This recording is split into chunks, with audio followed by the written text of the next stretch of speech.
प्रधानमंत्री मातृवंदना योजनेअंतर्गत महिलांना 11,000 रुपये अशी रक्कम मिळणार आहे. तर ही कोण्या टप्प्यात आणि कशी मिळणार आहे आणि यासाठी फॉर्म कसा भरायचा आहे हे तुम्हाला मी आजच्या व्हिडिओमध्ये सांगणार आहे.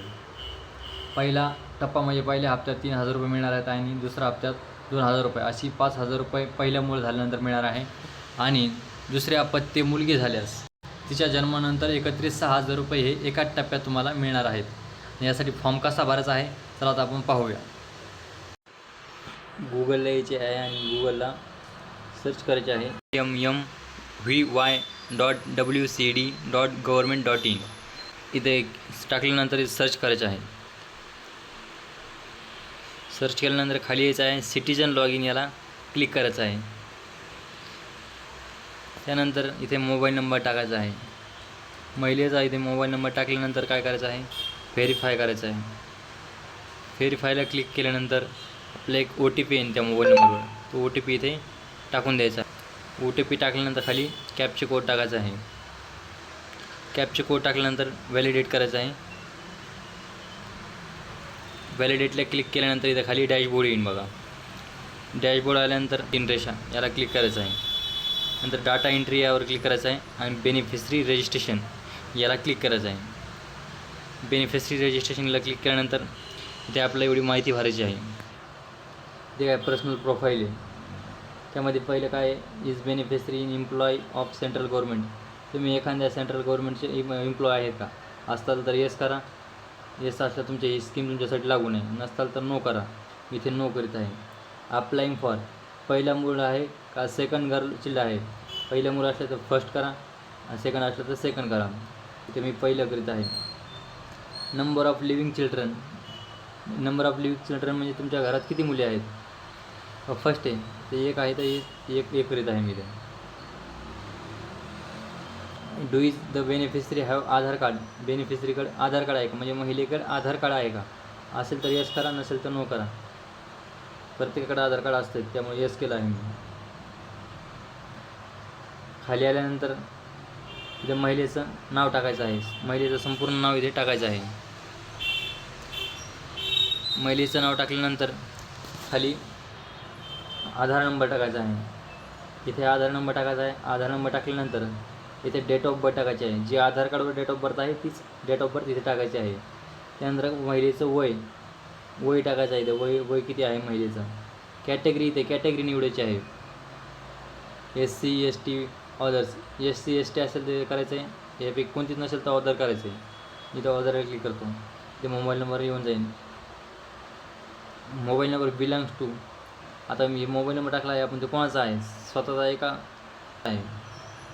तिथे ज्यांचा कोणाचा असेल ते सिलेक्ट करायचं आहे. स्वतःचा इथे मी इथं नवऱ्याचं असल्यामुळे मी इथं हजबंडला क्लिक केले आहे. त्यानंतर इलिजिबिलिटी ऑफ प्रूफ. आता इलिजिबिलिटी म्हणजे तुमच्याकडे काय आहे. Woman whose net family income less than 8 lakh per annum. 8 लाखापेक्षा कमी इन्कम असलं तर त्याला क्लिक करा. किंवा woman holding MNREGA job card. जे काही तुमच्याकडे यापैकी असेल त्याला तुम्ही क्लिक करू शकता. इथे ई-श्रम कार्ड देखील आहे आणि इथं BPL रेशन कार्ड देखील आहे. माझ्याकडे ई-श्रम कार्ड असल्यामुळे मी इथं ई-श्रम कार्डला क्लिक करीत आहे. त्यानंतर आयडेंटिटी नंबर. इथं ई-श्रम कार्डचा नंबर टाकायचा आहे आणि इथं ई-श्रम कार्ड या ठिकाणी अपलोड करायचं आहे. ई-श्रम कार्ड अपलोड करायचं आहे. यानंतर काही important dates, MCP card details, म्हणजे मदर चाइल्ड प्रोटेक्शन डिटेल्स. ते तुम्हाला ही जी डिटेल्स आहे ते तुम्हाला अंगणवाडी सेविका टाकून द्यायची आहे. आशा सेविका ज्यांनी तुमचं माहिती घेतली. नंबर ऑफ चिल्ड्रन ज्यांच्याकडे मिळून प्रेग्नन्सी. इथे पहिल्यांदा काय card registration number, MCP card registration number ASHA असेल तर नाही किंवा अंगणवाडी सेविका यांच्याकडून भेटून राहणार. कार्ड रजिस्ट्रेशन डेट टाकायची. त्यानंतर पिरियडचा टाईप टाकायची आहे. चेकअप केलेली डेट टाकायची आहे. Has the children bin born. हे बाळाचा जन्म कुठे झाला आहे तिथे टाकायचं आहे. गव्हर्नमेंट हॉस्पिटलला झाला का प्रायव्हेट हॉस्पिटलला झाला का घरी झाला किंवा अंगणवाडी सेंटरला झाला, जिथं कुठे झाला असेल ते टाकून द्यायचं आहे. Name of institute children. आता समज हॉस्पिटलमध्ये जन्म झाला असेल तर हॉस्पिटलचं नाव टाकायचं आहे. प्रायव्हेटमध्ये झालं असलं प्रायव्हेटचं नाव टाकायचं आहे कुठे झालं ते. प्रेझेंट ॲड्रेस म्हणजे आता महिला कुठे राहते सध्या ते तिथलचा ॲड्रेस इथे टाकून द्यायचा आहे. आणि त्यानंतर हे खाली state, district, block, village automatic येऊन जाईल. त्यानंतर पिनकोड टाकायचा आहे. पिनकोड टाकल्यानंतर असाईन अंगणवाडी, तुमच्या अंडरमध्ये कोणती अंगणवाडी येते तिथे त्याला क्लिक करायचं आहे. जी कोणती अंगणवाडी असेल त्याला तुम्ही क्लिक करायचं आहे. त्यानंतर सबमिट याच्यावर क्लिक करायचं आहे. सबमिटवर क्लिक केल्यानंतर तुमचा फॉर्म पूर्ण होऊन जाईल.